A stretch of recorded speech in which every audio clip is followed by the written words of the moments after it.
I had a friend, Sean Weiss, who was Goldberg the goalie from the Mighty Ducks movies, and he was also in Heavyweights.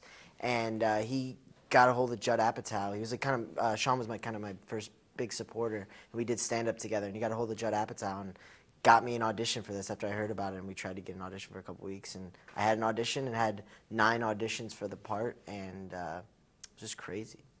Got it.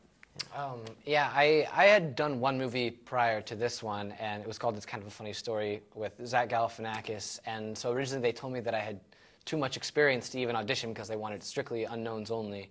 But anyway, after some convincing, I decided to email Zach Galifianakis and ask him to put in a good word with Todd, and ended up coming back in and reading with Todd again and several more times, and eventually, finally, we all got cast.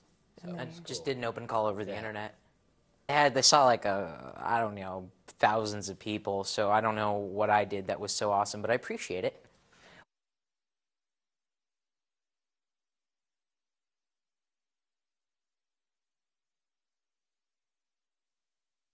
Disneyland. Yeah, we took we went to Big Bear, spent a weekend in Big Bear. Yeah, just a lot of hanging. I mean, after a while it was easy because we liked hanging out with each other. These are like my 2 best friends. Yeah. Thank you. We just hang out with them all the time. We also had something in common where this was like a big thing for all of us, including Nima too. You know, it was felt like a big break for all of us, and we kind of had that in common, so that really helped build a friendship. You know, you had something to relate to. So. Yeah, I mean, if one of us had been an established actor, the dynamic just would have been totally off. Yeah. So it was cool as we were jumping off from the same point, like all of us. Deep end swimming, you know? Yeah.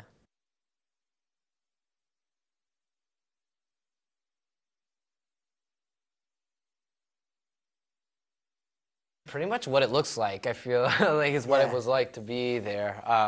Exhilarating and exhausting. Yeah. Yeah, I mean, it was intense. We had, 300 extras there, and they would bring the same ones back every night for 5 weeks, and so they started to, get to know each other, and eventually it was like a real party mentality, and it was really felt like a party environment. And you met so many cool people, and like so many really cool guys, and so many beautiful women with like not an ounce of cellulite on them, and it was crazy, just how you'd get attention from these extras on set who made the party so great.